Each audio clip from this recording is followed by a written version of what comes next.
4 days na nagbabatak ng utak. I was kind of expecting na marami akong pimples pag-uwi. But girl, no. And let me tell you yung bago kong sikreto. Uwi na ako sa bahay. Nakapag-decompress na tayo. And I was kind of expecting na, nako, pag-uwi ko, ang dami ko na naman pimples. Because ang ininom ko na naman po sa Manila na kape ay yung Lucky Day, which is yung 78C. So kung nakasama na kayo sa mga meet-up, sa mga meet and greet, sa kahit saan nyo pa ako makita ng personal, mapapansin ninyo, basta nag-travel ako ng mga lumampas ng 2 days, ganyan, meron na kagad akong pimple somewhere na puputok. Alam nyo yun? For some reason, hindi talaga nakakaganda yung Lucky Day, pero kumakapit ako doon para lang maging fully functional ako ng umaga. So anyway, mag-film sana ako kanina, sabi ko, ayan na naman, mag-film na naman ako. Kumakapa na ako ganyan, hinahanap ko na talaga kung nasan yung pimples ko dahil. Kumbaga, advance na ako mag-isip, but girl, wala.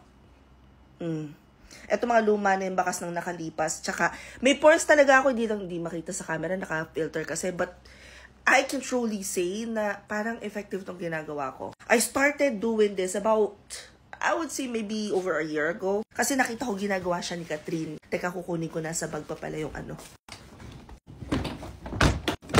Magugulat kayo. Ito talaga yung sikreto, day. Pangalawang pako na to, but 4 neto is 249 pesos lang. Dito ko siya nakita sa TikTok. Every single time that I will wash my face, ang ginagamit ko lang talaga ay tissue. As in yung pak, ganon. Iniiwasan kong hawakan yung pagmumukha ko kasi dito nga naman sa bahay, palagi akong may mga kalamuta ka na aso. But, ito na nga, yung huling duwas ko, girl. Nagdala ko ng tissue. So, every time na babalik kami sa hotel, wash ko yung face kung ganyan, tapos punas lang ako ng tissue. Tapos, ang tanging skincare ko lang ay Brilliant Skin. Hindi pa ako nagbabago ng brand. So far, walang nag-effect dun sa mga tinry ko before. But girl, damang-dama ko pa rin yung... It is a game changer. Right, Chokoy?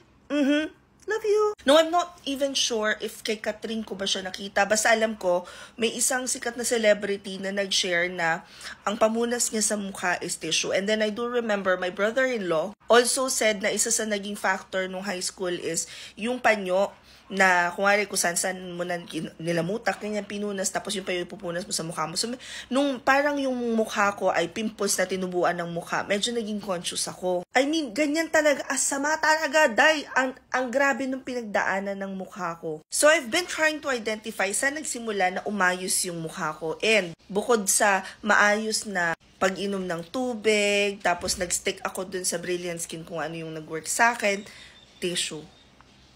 Anyway, lalagay ko sa yellow basket yung tissue na to. Kasi mura to, 249 lang, 4 na pack na. So, dito na ngayon papasok yung love advice ko. The best person who can love you is yourself. Comment down the questions you guys have about working from home, follow from more, work from home, cheese, bye!